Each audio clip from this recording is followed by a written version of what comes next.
চাঁপাইনবাবগঞ্জের শিবগঞ্জ উপজেলার কানসাট ইউনিয়নের মোহনবাগ এলাকায় ১৫ বছর বয়সী গৃহপরিচারিকা নয়নীর রহস্যজনক মৃত্যু ঘিরে এলাকায় তীব্র চাঞ্চল্যের সৃষ্টি হয়েছে। ঘটনাটি আত্মহত্যা নাকি পরিকল্পিত হত্যা সে বিষয়ে নানা গুঞ্জন ছড়িয়ে পড়েছে এলাকা জুড়ে। স্বজন ও স্থানীয়দের দাবি, পরিকল্পিতভাবে হত্যা হয়েছে গৃহকর্মী নয়নীকে। মরদেহের ময়নাতদন্ত প্রতিবেদন পরিবর্তন করতে প্রভাবশালীরা ইতিমধ্যে তদবির শুরু করেছে বলেও অভিযোগ করে নিহতের স্বজনেরা। এই লাশ ধাপা চাপা দেওয়ার লেগা, গুম করার লেগা উনি বংশ বলি দেখেনি। পারিবারিক সূত্রে জানা যায়, নয়নীর বয়স যখন ৫ বছর সে সময় থেকে সে প্রতিবেশী আলহাজ রইসুদ্দিনের বাসায় গৃহকর্মীর কাজ করে। তবে গত ৪ বছর নয়নী রইসুদ্দিনের ছোট মেয়ে জ্যোতির বাড়িতে গৃহকর্মীর কাজ করে আসছিলেন। কাজের সুবাদে ওই বাসায় বসবাস করত কিশোরী নয়নী।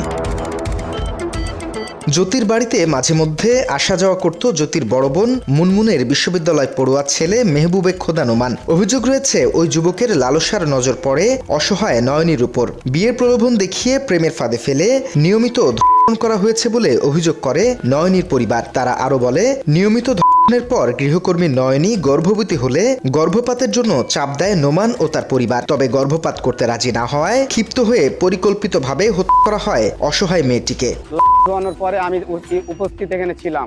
যারা হয় তারা বলেছে যে মেয়েকে ধর্ষণ করা হয়েছে, মেয়ে গর্ভবতী। থানা যাওয়ার পর বিভিন্ন প্রশাসনের কাছ থেকে আমি জানলাম যে না, তারা বলছে না, এটা না, অপমৃত্যু না, এটা আমরা কোনো ফাঁসির আলামত পাই নাই, এটা অবশ্যই। এছাড়া মরদেহ গোসলের প্রত্যক্ষদর্শীরা জানিয়েছে, নয়নীর যোগে অ্যাসিড নিক্ষেপের ঝলসানো দাগ রয়েছে। একই সাথে শারীরিকভাবে নির্যাতনের অভিযোগও করে তারা। না, আমরা ৩ জনই গোসল দিছিলাম, আমার আরেক যা বাইরে থেকে পানি দিছিল ওই দেখেন। কিন্তু ৩ জন ভালো মতন দেখছি, তার থেকে বেশি ভালোটা আমি দেখছি। মানে আগুনেরও পুরালে, গরম পানি পুরালে, অ্যাসিডের পুরা। আপনার আগুন দিয়ে পুরালে ভোসাগুলা কালো থাকতো বা পুরা কালো থাকতো, আর আপনার অ্যাসিডের পুরার জন্য পুরা যায় সাদা হয়ে রয়েছে। জায়গায় অ্যাসিড দিছে, গোপন জায়গার সাইডে আপনার পাশে সব জায়গায় আছে। তারা বলছে যে না, তার নাম শরীরে অ্যাসিডের ঝলসানোর মতো দাগ আছে। মাত্র 30% টাকায় জমির মালিক হয়ে নতুন বাংলাদেশের গড়ে তোলার স্বপ্ন দেখা বাংলা বসতি। অভিযোগের বিষয়ে জানতে চাইলে রইসুদ্দিন সকল অভিযোগ অস্বীকার করেন। তিনি দাবি করেন, নিহত নয়নী আত্মহত্যা করেছে। ওরা ওই ওপরে ছিল, ওই একটা আমার মেয়ে ছিল, ওরা যে ওই ওপরে সব ওই খাওয়া দাওয়া বিক্রি করেছে, ওকে ডাকছি উঠাবো, ডাকতে যা দেখছি এই ঘটনা। অন্যদিকে মরদেহ গোসল করানো প্রত্যক্ষদর্শীরা নয়নীর শরীরে নানা আঘাতের চিহ্নের কথা জানালেও অস্বীকার করেছেন ময়না তদন্তকারী ডাক্তার। চাঁপাইনবাবগঞ্জ সদর হাসপাতালের ডাক্তার রাশেদ দাবি করেন, নয়নীর মৃতদেহের ময়নাতদন্তে অ্যাসিড নিক্ষেপ, আঘাত ও গর্ভবতীর কোনো আলামত পাওয়া যায়নি। তিনি আরও জানান, নয়নী স্বেচ্ছায় আত্মহত্যা করে থাকতে পারে। ধর্ষণের কোনো আলামত পাওয়া যায়নি। মেয়ের তারপরেও আমরা স্যাম্পল কালেকশন করেছি এবং স্যাম্পল এটা আমরা আমাদের হসপিটালে এবং ঢাকায় সিআইডি অফিসে পাঠাবো বা পাঠানো হয়ে গেছে বা হবে আর কি, এরকম।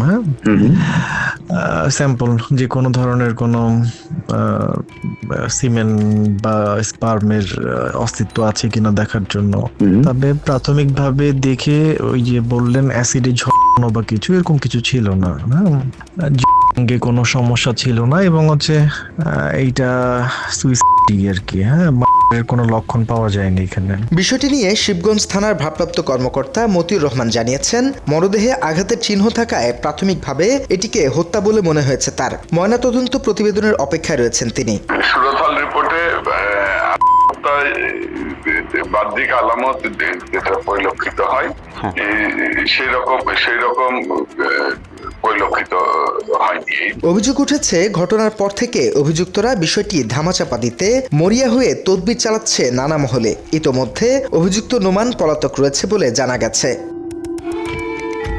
কিশোরী গৃহকর্মীর মর্মান্তিক ও রহস্যজনক মৃত্যুতে জেলা জুড়ে চাঞ্চল্য সৃষ্টি হয়েছে। ঘটনার সঠিক তদন্তের দাবি জানিয়েছে এলাকাবাসী। তথ্যচিত্রে জাকির শামীম, বাংলা এডিশন।